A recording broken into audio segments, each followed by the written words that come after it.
నమస్తే, welcome to hot popcorn debate. April 22న ఏదైతే పహల్గామ్ అటాక్ జరిగిందో దానికి ప్రతీకార చర్యగా భారత్ ఆపరేషన్ సింధూర్ని చేపట్టింది. మరి ఉగ్ర శిబిరాలే లక్ష్యంగా జరిగినటువంటి ఈ ఆపరేషన్ సింధూర్ సక్సెస్ అయ్యిందా? అసలు భారత్ ప్రతీకార చర్య తీర్చుకుందా? పాకిస్తాన్ ఏ విధంగా తన వ్యూహం చేయబోతుంది? ఇటువంటి అంశాలన్నీ కూడా చర్చించడానికి మనతో పాటుగా ఉన్నారు సీనియర్ జర్నలిస్ట్ డివి శ్రీనివాస్ గారు, అదే విధంగా సోషల్ యాక్టివిస్ట్ శ్రీలీల గారు. సార్ నమస్తే. సార్ నమస్తే. మేడం నమస్తే. నమస్తే సార్. ముందుగా మీరు చెప్పండి, అసలు పహల్గామ్ అటాక్ జరిగినప్పుడు ప్రపంచ దేశాలన్నీ కూడా ఈ అటాక్ని ఖండించాయి, అదేవిధంగా పాకిస్తాన్ని విమర్శించాయి.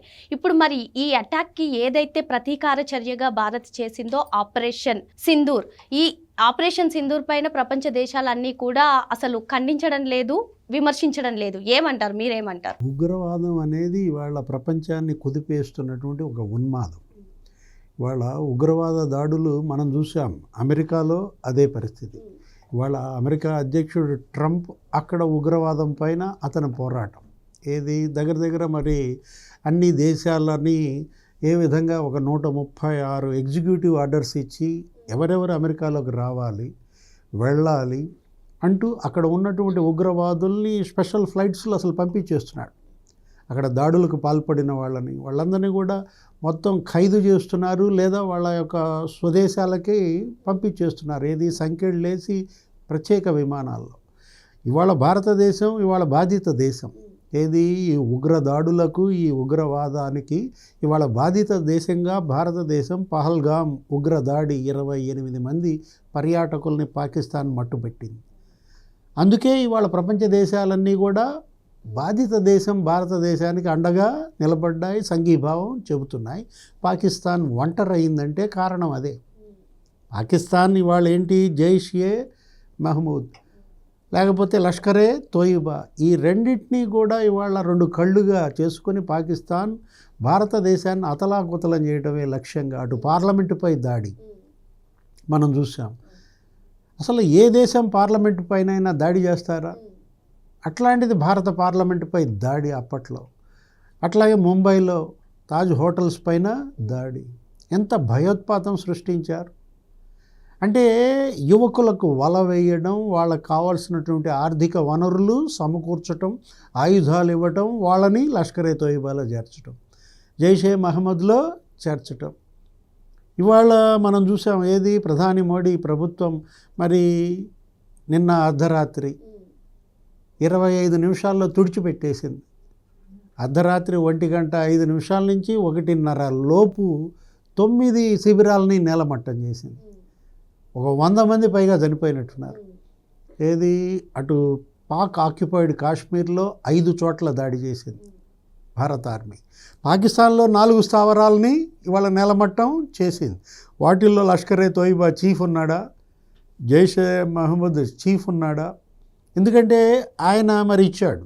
ఏది, మసూద్ నా కుటుంబంలో 10 మందిని చంపేశారు, లేకపోతే ఒక 4 సహాయకులు, 14 మంది, అతని భార్య, అతని మరి 5 బిడ్డలు, లేదు అతని అక్క, వాళ్ళ బావ, మేనల్లుళ్ళు అందరినీ తుడిచిపెట్టారన్న నేపథ్యంలో ఇది ఒక గుణపాఠం. మళ్ళా భవిష్యత్తులో ఏ ఉగ్రవాద సంస్థ, ఏ ఉగ్రవాది భారత్పై చూడాలంటేనే భయపడాలి, భారత్ వైపు చూడాలంటేనే భయపడాలి. ఇవాళ మరి మీరు పహల్గామ్లో చేసినటువంటి ఆ దాడి ఏది, ఈరోజు ఏమంటున్నారు, అంతా జస్టిస్ సర్వ్డ్ అంటున్నారు, న్యాయం జరిగిందంటున్నారు. ఆ 28 మంది ప్రాణాలు కోల్పోయిన బాధిత కుటుంబాలు ఇవాళ వాళ్ళకి న్యాయం జరిగిందంటున్నారు. రాహుల్ గాంధీ ఒకటే ట్వీట్ పెట్టాడు, ఏమని, ప్రౌడ్ ఆఫ్ ఇండియన్ ఆర్మీ అన్నాడు. జై హింద్ అంటూ ఇవాళ పార్టీకి అతీతంగా we are proud of Indian army అంటూ రేవంత్ రెడ్డి ట్వీట్, చంద్రబాబు నాయుడు ట్వీట్, ఆ తర్వాత నితీష్ కుమార్ ట్వీట్, మొత్తం ముఖ్యమంత్రులంతా పార్టీలకు అతీతంగా భారతీయులంతా ఒకటే నినాదం ఏంటి, జై హో భారత్ అంటున్నారు. ఇక్కడ దేశభక్తి, అక్కడ ఉగ్రభక్తి, ఉగ్రవాద భక్తి అన్నమాట. ఏంటి, వాళ్ళకి టెర్రరిస్టులేది, వాళ్ళకి దేశభక్తులు అన్నమాట. ఇక్కడ మన దగ్గర ఏంటి, ఇవాళ ఈ దేశభక్తి వర్సెస్ ఉగ్ర భక్తిలో దేశభక్తిదే అంతిమ విజయం. మీ దగ్గర డబ్బుల కోసం పనిచేసేవాళ్ళు, వీళ్ళు దేశం కోసం పనిచేసేవాళ్ళు అన్నమాట. మేడం మీరు చెప్పండి, ఆపరేషన్ సింధూర్ సక్సెస్ అయినప్పటి నుంచి కూడా అందరి దృష్టి కూడా కర్నల్ గా వ్యవహరించినటువంటి సోఫియా ఖురేషీ మీద, అదే విధంగా వింగ్ కమాండర్ గా వ్యవహరించినటువంటి వ్యోమికా సింగ్ పైనే మారింది. మరి ఇటువంటి కీలక సమయంలో కూడా భారత ప్రభుత్వం మహిళలకు పెద్దపీట వేస్తుంది. దీన్ని ఏ విధంగా చూడాలంటారు? భారతదేశం, భారత మాత ఒక ఆడ రూపంలో, మనం స్త్రీ రూపంలో కొలుసుకుంటూ ఉంటాం. మరి అట్లాంటి భారతదేశంలో మనం చూస్తే గతంలో ఝాన్సీ లక్ష్మీబాయి, మరి అదేవిధంగా ఎవరైతే మన కాకతీయలో చూసుకున్నాం ఝాన్సీ లక్ష్మీబాయి, రుద్రమదేవి, మరి ఇట్లాంటి వాళ్ళంతా కూడా ఏ విధంగా దేశాన్ని కాపాడారు, స్త్రీమూర్తులుగా ఉంటూ కూడా దేశాన్ని ఏ విధంగా రక్షించుకున్నారు. మరి అలానే ఈరోజు ఆడవాళ్ళు దేనికి తీసుకోరు. ఖచ్చితంగా వీళ్ళు అన్నం పెట్టే అమ్మలాగే కాదు, దేశాన్ని కాపాడుకునే టైంలో ఎలా మహాకాళిలా మారతారు అనటానికి ఈ రోజున వీళ్ళిద్దరూ కూడా ఏ విధంగా పోరాడారు.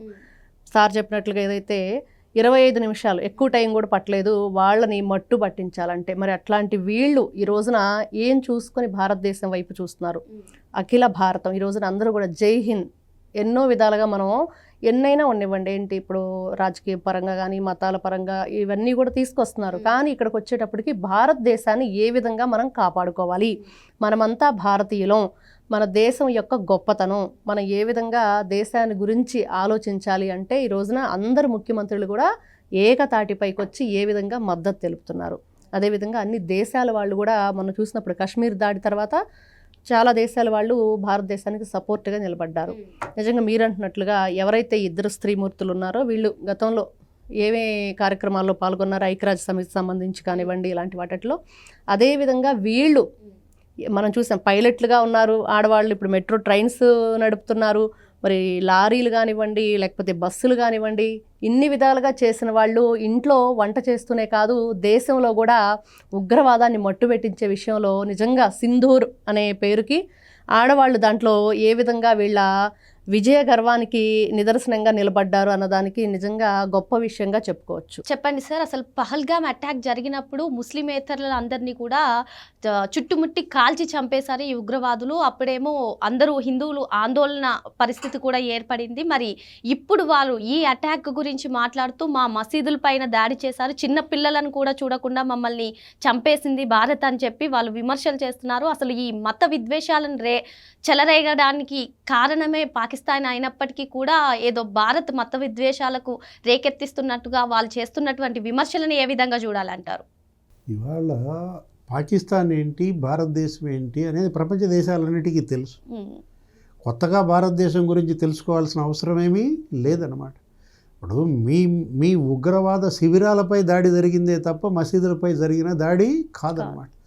వాళ్ళిద్దరూ ఏది ఈ లష్కరే తోయిబా లేకపోతే జైషే మహమ్మద్ చీఫ్లు ఎక్కడున్నా కానీ వెంటాడి వాళ్ళ వెన్నులో వణుకు పుట్టిస్తామన్నారు. వాళ్ళకి ఆశ్రయం కల్పించిన భూభాగాలను కూడా నాశనం చేస్తామన్నారు అన్నమాట నిలబెట్టుకున్నాడు ప్రధాని మోడీ. ఇంకా ఇప్పటికీ మీరు కవ్వింపు చర్యలకే పాల్పడితే ఇంకా యుద్ధానికి సిద్ధం అన్నమాట.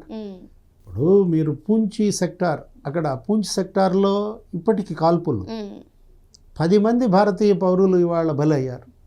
పాకిస్తాన్ 12 రోజులుగా కాల్పులు జరుపుతూనే ఉంది అక్కడ సరిహద్దు వెంబడి. అంటే కాల్పుల విరమణ ఒప్పందాన్ని ఉల్లంఘించింది భారత పాకిస్తానా? అంటే ఈ కవ్వింపు చర్యలకు పాల్పడుతోంది పాకిస్తానా భారత? వాళ్ళు ఎందుకు పాకిస్తాన్ ప్రపంచంలో ఒంటరైంది? ఇవాళ ఏ దేశమైనా పాకిస్తాన్కి మద్దతుగా ఉందా? ఒక్క చైనా తప్ప. ఇప్పుడు చైనా, తుర్కీయే వాళ్ళ విమానాలతో నువ్వు విర్రవీగుతున్నావా? నీ సొంత బలం ఎంత ఉంది? వాళ్ళ భారతదేశం కన్నా నువ్వు ఏ స్థానంలో ఉన్నావు? నీకన్నా 8 రెట్లు ఎక్కువ శక్తి, సైనిక శక్తి, నీకన్నా 7 రెట్లు ఎక్కువ ఆర్థిక శక్తి, నీకన్నా 6 రెట్లు ఎక్కువ మానవ వనరులు ఉన్నటువంటి దేశం ఇది.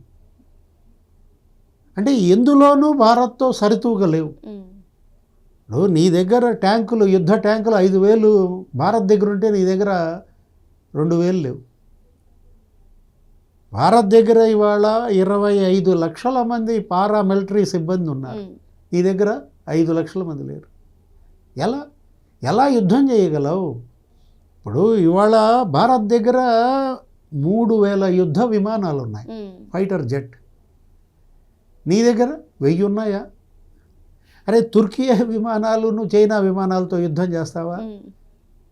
వాళ్ళ అరేబియా సముద్ర జలాల్లో యుద్ధ ఉన్మాదం. ఎవరు దానికి కారణం?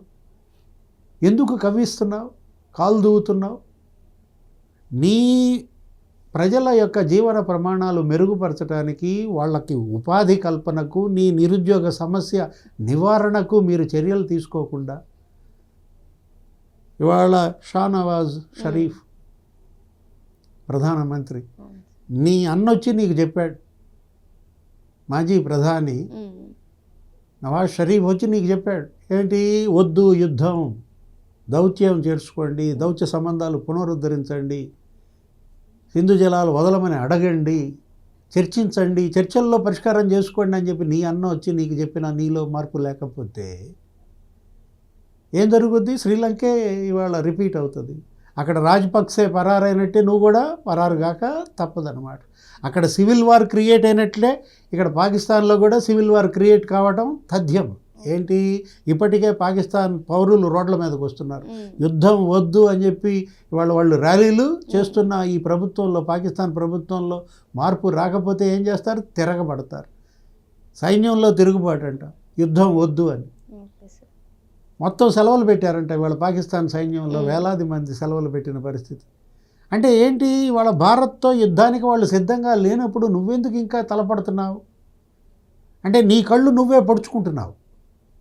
కేవలం లష్కరే చీఫ్ కోసమో లేకపోతే జైష్ మహమ్మద్ చీఫ్ కోసమో ఇవాళ పాకిస్తాన్ తన 2 కళ్ళు తను పొడుచుకుంటోంది అన్నమాట. భారతదేశం ఇవాళ ఏంటి, ప్రపంచంలోనే 4th ప్లేస్లో ఉంది ఎకానమీలో. ఇవాళ అటు చైనా, ఇటు అమెరికా, వీటికి ధీటుగా రేపు 3వ ప్లేస్లోకి వస్తుంది. జపాన్ను కూడా దాటి 3rd బిగ్గెస్ట్ ఎకానమీగా అవతరిస్తోంది. సైనిక బలం చూసుకున్నా నువ్వు ఎక్కడున్నావు? దీనికన్నా నువ్వు ఇది 4th ర్యాంకులో ఉంటే ఏది, ప్రపంచంలోనే 4వ అతిపెద్ద సైనిక శక్తి భారత్, మీరు 12వ స్థానంలో ఉన్నారు. అసలు నీ రూపాయి విలువ పతనం అయిపోతుంది, నువ్వు ఆర్థిక సంక్షోభంలో కూరుకున్నావు. ఆ పనులు చేయకుండా ఇవాళ నీ విదేశ మార్గ ద్రవ్య నిల్వలు ఎంత ఉన్నాయి? నీ దగ్గర కనీసం 250 కోట్లు ఉన్నాయా? అంటే ఆ మాత్రం కూడా లేని నువ్వు ఇప్పుడు నీ దగ్గర ఏమున్నాయి? అసలు 155 mm శతఘ్న గుండులు ఉన్నాయా? దేంతో చేస్తావు యుద్ధం? నీ దగ్గర ఉన్న 155 mm శతఘ్న గుండ్లు ఉక్రెయిన్కి అమ్ముకున్నావు డబ్బుల కోసం, వచ్చే విదేశీ మార్గ ద్రవ్యం కోసం. 121 ర్యాకెట్స్ ఉన్నాయా నీ దగ్గర? ఇవాళ విమానవాహక నౌకలు ఇవాళ అరేబియా సముద్రంలో 2 రెడీగా పెట్టింది భారత్. విమానాలను మోహరించింది 2 నౌకల మీద, యుద్ధ విమానాలు. Is Vikrant, is Surat. ఒక్క నౌక లేదు నీ దగ్గర. ఏది, ఈ విమాన వాహక నౌక ఒక్కటి లేదు నీ దగ్గర. నువ్వేం చేస్తావు యుద్ధం? అంటే యుద్ధం ఇవాళ ప్రారంభం కాకుండానే తోక ముడిచిందా పాకిస్తాన్?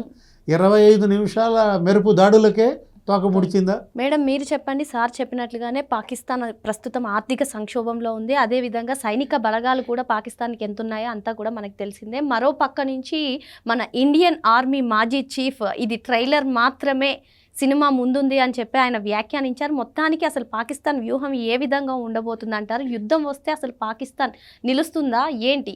అంటే దీని గురించి ఇప్పుడు సోషల్ మీడియాలో వైరల్ అవుతుంది ఏంటంటే 25 years బ్యాక్ అటల్ బిహారీ వాజ్పేయి గారు ఏం చెప్పారు పాకిస్తాన్ గురించి. వాళ్ళు అణుబాంబు మన మీద ప్రదర్శించే లోపే వాళ్ళు తెల్లారే సూర్యుడిని చూడగలరా? అంటే భారతదేశం ఎంత శక్తివంతమైంది. ఈ విధమైన పిచ్చి పిచ్చి కవ్వింపులు, లేకపోతే ఏదో మేము చేసేస్తామనే బెదిరింపులు, ఈ రోజు తినటానికే తిండిలేని పరిస్థితిలో, తాగటానికి నీళ్లు లేని పరిస్థితిలో ఉన్న పాకిస్తాన్ ఇప్పుడు అక్కడే అంతర్యుద్ధం స్టార్ట్ అయింది. మీరు ఏ విధంగా చూస్తారు దాన్ని అంటే, ఇప్పుడు అక్కడ ఉన్న వాళ్ళు వ్యతిరేకిస్తున్నారు, వాళ్ళ దేశాన్ని వాళ్ళే వ్యతిరేకించే పరిస్థితికి వాళ్ళు తెచ్చుకున్నప్పుడు ఏ విధంగా ఇంకో దేశం మీదకి వీళ్ళు దాడికి వెళ్తారు, వెళ్ళి ఏ విధంగా వాళ్ళు విజయం సాధిస్తారు అంటే ఈ రోజున ఏం జరిగింది? మరి భారతదేశం నుంచి ఏ విధంగా వాళ్ళ స్థావరాలని మట్టు పెట్టారు అని అంటే, వాళ్ళు కేవలం ఏంటంటే మేకపోతు గాంభీర్యంలానే కనిపిస్తుంది తప్పించి ఎటువంటి లాభం లేదు. వాళ్ళు ఇట్లాంటి డబ్బులు వేస్ట్ చేసుకోవటం ఏదన్నా అక్కడ ఉన్న వాళ్ళకైనా ఉపయోగపడతాయి. వీళ్ళు దీనికి చేసే ఖర్చు అది ఏదన్నా యూస్ చేసుకుంటే అక్కడ వాళ్ళు అసలుకే ఇబ్బందుల్లో ఉన్నారు కాబట్టి అట్లాంటి వాళ్ళకైనా యూజ్ చేసుకోకుండా ఇవన్నీ పిచ్చి ప్రలాపనలు చేస్తూ ఉన్నారు. కానీ భారతదేశం ఒక గొప్ప ఆధ్యాత్మిక కేంద్రం, అది ప్రపంచ దేశాలకు కూడా ఒక మాస్టర్ లాంటిది, దాన్ని ఎవ్వరూ కూడా ఏమీ చేయలేరు అనేది ఈ రోజున ప్రతి ఒక్కరికి తెలుస్తున్న విషయం. అదేవిధంగా సింధూర్ ఆపరేషన్ అనేది వాళ్ళు చూసే మొన్న 26 మన భారతీయుల్ని ఏ విధంగా అక్కడ కాశ్మీర్ పర్యాటక ప్రాంతంలో చంపేశారని. మరి దానికి ఎంతమంది ఆడపిల్లల కుంకుమ చెరిపోయింది. మరి దానికి గుర్తుగా ఈ రోజున సింధూర్ అనే పేరుతో గౌరవనీయ ప్రధాని నరేంద్ర మోడీ గారు ఆ పేరుని ఏదైతే చేశారో నిజంగా అందరికీ గర్వకారణంగా, ఇంత గొప్ప విషయాన్ని అంటే భారతదేశం యొక్క గొప్పతనం, ఆడవాళ్ళని మనం ఏ విధంగా గౌరవించుకుంటాము. మరి అలాంటి ఆడవాళ్ళకి ఆ రోజు అతను చూస్తే నా భర్తను చంపేశారు, నన్ను కూడా చంపేయండి అని అడిగినప్పుడు వాళ్ళు చెప్పిన సమాధానం ఏంటంటే వెళ్ళి మీ మోడీకి చెప్పు ఈ విషయం అని. మరి మోడీ గారికి చెప్పింది, మోడీ గారు మరి ఏ విధంగా దానికి తగ్గట్లుగా రివెంజ్ ఏ విధంగా తీరిందనేది కనిపిస్తూ ఉంది. మరి ఇవన్నీ చూసుకుంటే వాళ్ళు ఉయ్యానికైనా కయ్యానికైనా సమఉజ్జి ఉండాలని, వాళ్ళతో మనం కయ్యానికి వాళ్ళకి సమఉజ్జి లేదు.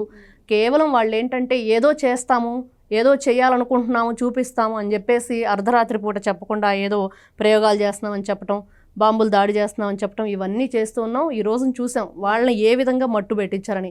ఇది చిన్నది మాత్రం మీరు అన్నట్లుగా, నిజంగా రంగంలో దిగితే అక్కడేమీ ఉండదు.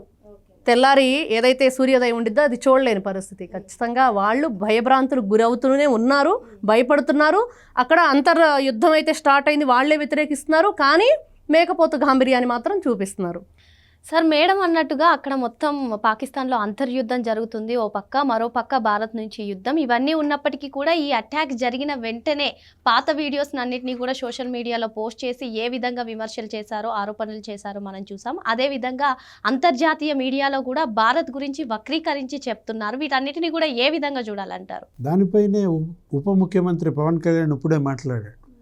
ఏమని, ఎవరైనా సరే ఇవాళ దేశాన్ని అవమానించేలాగా లేదా దేశం పైన ఇటువంటి వ్యాఖ్యలు చేస్తూ పోస్టులు పెట్టినా, కామెంట్స్ చేసినా వాళ్ళపైన కఠిన చర్యలు తప్పవన్నారు.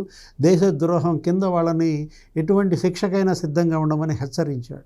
కొంతమంది సెలబ్రిటీలో, కొంతమంది ఇతరులు రకరకాల వ్యాఖ్యలు చేస్తున్నారు. పాకిస్తాన్కి మద్దతుగా కొంతమంది మాట్లాడుతున్నారు. అంతకుముందు కూడా పవన్ కళ్యాణ్ హెచ్చరించాడు, ఎవరైతే పాకిస్తాన్ గురించి మాట్లాడుతున్నారో అక్కడికి వెళ్ళిపోండి, ఈ గడ్డపై ఉండి పాకిస్తాన్ని పొగడద్దు. ఇక్కడ ఇవాళ కావాల్సిందేంటి, భారతదేశంలో ఉన్నప్పుడు ఇక్కడ ఉప్పు తిన్నప్పుడు దీని పట్ల విశ్వాసం చూపాల్సిన బాధ్యత వాళ్ళపైన ఉందని హెచ్చరించారు. దానికి కూడా రకరకాలుగా మాట్లాడి ఉంటారు. ఇప్పుడు ఏంటి, ఇవాళ వీళ్ళ పట్ల అప్రమత్తంగా ఉండాలి. వీళ్ళంతా మోల్స్ అన్నమాట, ఏది కోవర్టులు. ఇక్కడ ఉండి ఆ ప్రత్యర్థికి మేలు జరగాలని కోరుకునేవాళ్ళు, లేదు ఆశ్రయం ఇవ్వాలనుకునేవాళ్ళు. ఇప్పుడు ఇవాళ నేరం చేయటం ఒక ఎత్తు, ఆ నేరస్తులకు ఆశ్రయం ఇవ్వటం మరో ఎత్తు అన్నమాట. ఎవరైనా సరే ఈ పాకిస్తాన్ ఉగ్రవాదులకి ఆశ్రయం ఇచ్చిన భారత భూభాగం పైన గతంలో మనం చూసాం దుష్ఫలితాలు ఎన్ని వచ్చాయో. ఇక్కడ గోకుల్ చాట్ దగ్గర పేలుళ్ళు, దిల్సుఖ్ నగర్లో సాయిబాబా టెంపుల్ దగ్గర పేలుళ్ళు.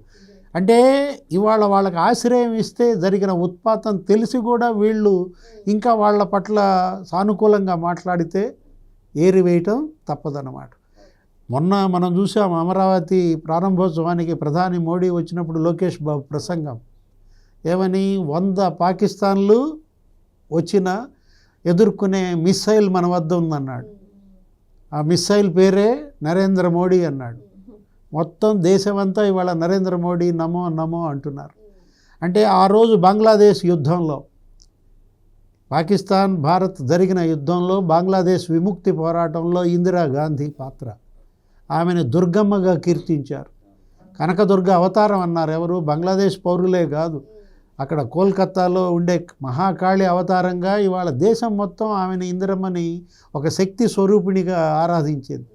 ఇప్పుడు అదే పరిస్థితి. ఏది, ఇవాళ ప్రధాని మోడీ విశ్వరూపం చూస్తున్నారన్నమాట. ప్రపంచం మొత్తం కూడా విశ్వ గురువు కాదు, ఇప్పుడు ఆయన విశ్వ యోధుడుగా చూడాల్సి వస్తుంది. ఏది, ఇవాళ సుదర్శన చక్రం తిప్పినట్టు తిప్పుతున్నాడు విష్ణుమూర్తి చేతిలో. మెరుపు దాడులకే వాళ్ళు ఇలా వెలవెలలాడితే ఇంకా యుద్ధం ఏం చేస్తుంది పాకిస్తాన్? అంటే యుద్ధమే కనుక జరిగినట్లయితే వారం రోజుల్లో తుడిచిపెట్టడం ఖాయం అన్నారు, 5 రోజుల్లో తుడిచిపెట్టడం ఖాయం అంటున్నారు. అదేమంటే పాక్ రక్షణ మంత్రి ఏమంటాడు, నా దగ్గర 130 అణ్వస్త్రాలు ఉన్నాయన్నారు. ఇప్పుడు మేడం చెప్పారు ఏంటి అణ్వస్త్రాల గురించి వాజ్పేయి ఏమన్నారు, మీ దగ్గర ఉన్నటువంటి అణ్వస్త్రాల వల్ల భారత్కి జరిగే హానేమీ లేదు, కాకపోతే అదే కనుక జరిగితే మీ అణ్వస్త్రాలతో మా మీద దాడి జరిగితే మరుసటి రోజు సూర్యోదయం పాకిస్తాన్ చూడదు అన్నాడు. అదే జరిగింది. ఏది పుల్వామా దాడుల్లో 48 మంది చనిపోతే పుల్వామా దాడుల్లో ఆ రోజు ఏం జరిగింది, తోక ముడిచింది పాకిస్తాన్. సర్జికల్ స్ట్రైక్స్ ఏంటి ఇవాళ సర్జికల్ స్ట్రైక్స్ కనీసం ఒక 5-6 జరిగినాయి. ఇప్పుడు ఏముంది 25 నిమిషాల్లో తుడిచిపెట్టేసిన పరిస్థితి. శరణం గచ్చామి అంటున్నాడా పాకిస్తాన్ రక్షణ మంత్రి, ఇప్పుడు అంటున్నాడు ఏమని, చర్చలకి సిద్ధమని. మొన్న ఏమైంది ఆ బుద్ధి నీకు? అంటే ఈ 25 నిమిషాల దాడిలోనే వాళ్ళు తోక ముడిచారంటారా సార్? అసలు భయపడ్డారంటారా? మళ్ళీ ఇప్పుడు కూడా మేము చర్చలకు సిద్ధం అని చెప్పి వాళ్ళు వ్యాఖ్యానించడాన్ని ఏ విధంగా చూడాలని? అంటే గౌతమీపుత్ర శాతకర్ణి ఏంటి మరణమా శరణం. మేడం మీరు చెప్పండి, ఒక పక్క నుంచి ఆఫ్ఘనిస్తాన్ పాకిస్తాన్ పైన యుద్ధం ప్రకటిస్తుంది, అదే విధంగా భారత్ కూడా మా పైన చేసినటువంటి అటాక్కి సేమ్ ఇది ట్రైలర్ మాత్రమే, సినిమా ముందుంది అని. అసలు వాళ్ళ పరిస్థితి ఏ విధంగా ఉండబోతుంది అంటారు? సార్ చెప్పినట్టు శరణం కోరుకుంటారా, లేదు అంటే యుద్ధం చేయడానికి నిలబడతారా? అసలు ఏమంటారు? ఇప్పుడు పాకిస్తాన్ ఆఫ్ఘనిస్తాన్ వెళ్ళిపోయింది, ఇప్పుడు బెలూచిస్తాన్ కూడా వెళ్ళిపోద్ది. అప్పుడు ఇది ఒక మొండి ముక్కలా మిగిలిపోతుంది. ఎవరైనా మంచి చేసే వాళ్ళకి అండగా నిలబడతారు. ఇలాగా ఒక ఉగ్రవాదాన్ని రెచ్చగొడుతూ ఏ విధంగా ఇతర దేశాల మీద దాడులు చేసే వాళ్ళకి ఎవరు కూడా అండగా నిలబడరు. అది మనకు కనిపిస్తుంది. ఇక్కడ రాష్ట్రంలో చూసుకున్నా దేశంలో చూసుకున్నా కూడా అన్యాయం వైపు ఎవరు నిలబడరు అనేది. మరి అదేవిధంగా చూసుకుంటే ఈ రోజున ఒక చైనా మాత్రమే దానికి సహాయ సహకారాలు అందిస్తుంది. ఎన్ని రోజులు అందిస్తుంది? వాళ్ళకి కొన్ని రోజులు అందిస్తుంది. కానీ ఇక్కడ వాళ్ళకి ఒకవేళ అందించినా కూడా అక్కడ ఉన్న పీపుల్ ఎవరు కూడా సపోర్ట్ చేయట్లేదు, వాళ్ళందరూ కూడా వ్యతిరేకిస్తున్నారు. ఇదంతా జరిగే పని కాదు. ఖచ్చితంగా వీళ్ళు ఏదైతే మనం గౌతమిపుత్ర శరణమా యుద్ధమా అంటే శరణమా అని రణమా అని వాళ్ళు ఖచ్చితంగా కూడా ఈరోజు కాళ్ళ బేరానికి వచ్చేసి మోడీ గారిని శరణు వేడవలసిందే. మీరు మీ అండదండలతోటి, లేకపోతే మీరు ఈ రోజున మాకు ఏదైతే ప్రాణభిక్ష పెడితే మేము సేఫ్ ఇంకని చెప్పేసి 2 చేతులు జోడించి పక్కకు వెళ్ళిపోయే పరిస్థితే క్లియర్ కట్ మనకు అర్థమైపోతుంది అక్కడ వాళ్ళ పరిస్థితి అని. మరి మొత్తానికి పహల్గామ్ అటాక్కి ప్రతీకార చర్యగా తీసుకున్నటువంటి ఈ ఆపరేషన్ సింధూర్ గ్రాండ్ సక్సెస్ అయిందని, కేవలం 25 నిమిషాల యుద్ధానికే పాకిస్తాన్ విలవిలలాడుతుందని, ఇంకా మొత్తం యుద్ధం ప్రకటిస్తే కనుక పాకిస్తాన్ శరణే కోరుతుందని చెప్పి సార్ మేడం చెప్తున్నారు. Thank you madam. Thank you sir.